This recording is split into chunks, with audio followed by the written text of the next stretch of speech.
We'll get to an interesting signing in New York and what bearing that may have on Aaron Rodgers and this New York Jets team. But first, let's talk about the newly acquired Russell Wilson. I know I've been a critic.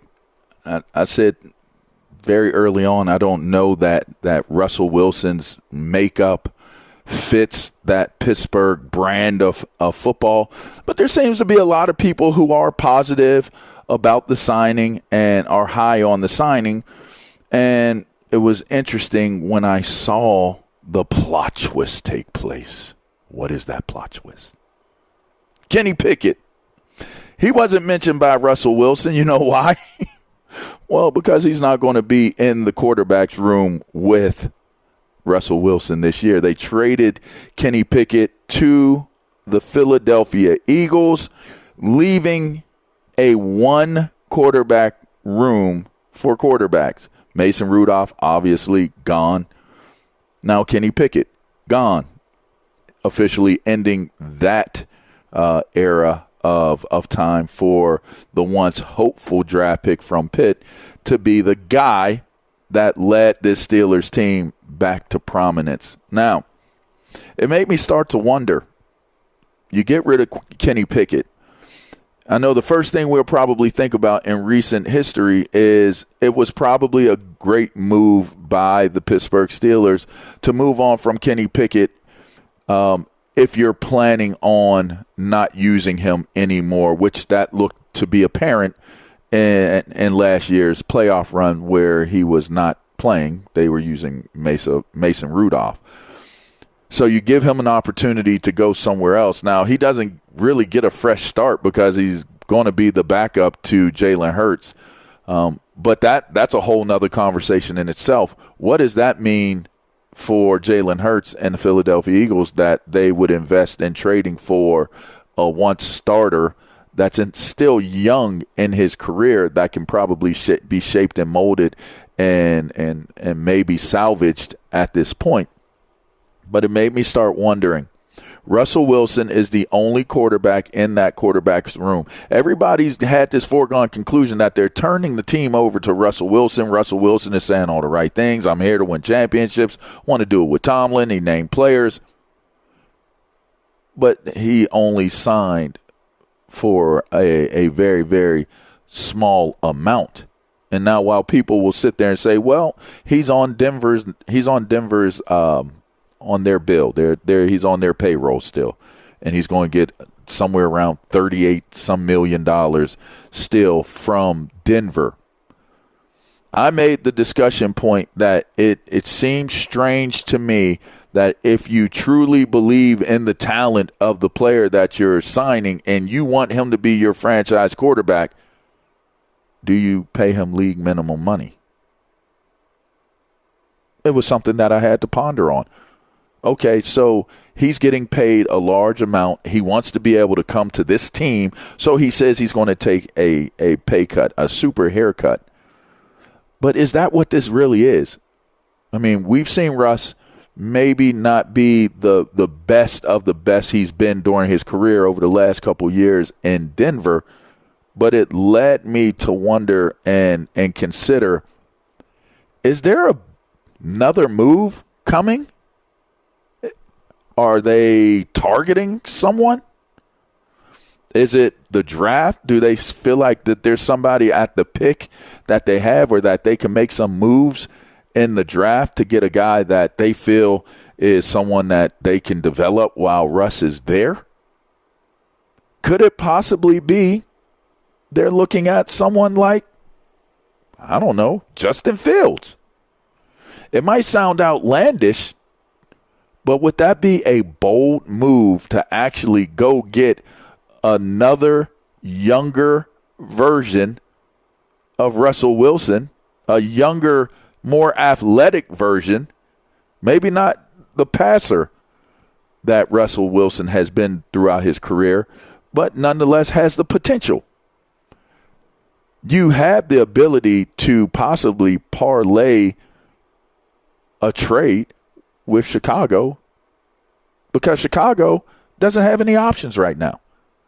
When Kirk Cousins went to Atlanta, it effectively destroyed the opportunity for the market to yield the Chicago Bears a possible trade partner for a rookie contract player. Now, the bigger question here would be, is Justin Fields good enough to trade for, bring in, knowing that you're going to have to do a new contract with him? That would probably be the biggest question or domino that would need to be in place in order for something to happen with Justin Fields. But it still, in my head, doesn't make sense to get rid of Mason Rudolph and Kenny Pickett, your draft pick, and Kenny Pickett still being as young as he is. You move on from him. Is this just to say, oh, well, we're clearing the way for Russ. This is Russ's team. It's a fresh start for us, and we're going to go from there. I find that hard to believe if you paid him a league minimum deal. So is there a catch to this? Because we do know they have to add at least one more quarterback to that quarterback's room. I'm just wondering, where will that quarterback come from? There's some interesting possibilities and some scenarios that could play out. Or it could just be as simple as, we're going to draft a quarterback, and that quarterback will develop, and we'll see what happens with Russell Wilson. Will they let him cook? I don't know. The personnel setup for Pittsburgh actually bodes well for Russ to be able to resurrect or redeem himself in his career at this stop. You got a great defense. The defense is very sturdy. They can stay healthy. If TJ Watt can stay healthy, this defense is as formidable as it gets. You got a running game. You got multiple running backs that can get it done and do it for you. You got Pickens at receiver. You got Freiermuth at tight end. You got talent on that offensive side of the ball. The offensive line, it's getting there. I haven't seen it be the offensive line that it should be since Pouncey has retired.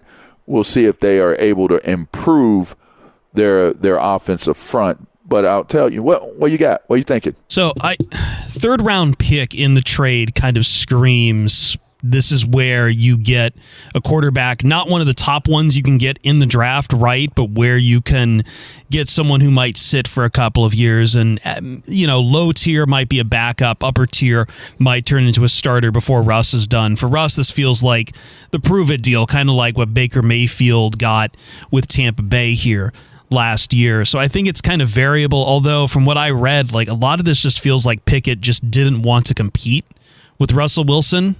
Which seems like a very odd arc. We've gone from before the season talking about all these fourth quarter comebacks Pickett had to suddenly just he doesn't want to compete at all with Russ. So the whole thing's very odd, but it does feel like they've cleared the decks. They've decided they're just done with this and would rather just go ahead with Russell Wilson and try again. Because what was Pickett? He was a second round? First. Was he first round? Rounder, yeah. He was first round, my God. 20. I think just a 22 draft pick at number 20. It doesn't. Sometimes it doesn't add up. Doesn't work out. Yeah, I mean late in that round too. I think Justin Fields of the Steelers is kind of like telegraphed at this point. To be honest with you, like Mike Tomlin is a fan of the guy. He plays the same style as Russell Wilson. So if for whatever reason Wilson gets hurt, you don't have to adjust your offense that much. And it's just like, I don't think the Steelers are the kind of team that would take a rookie quarterback to be their primary backup to Russell Wilson.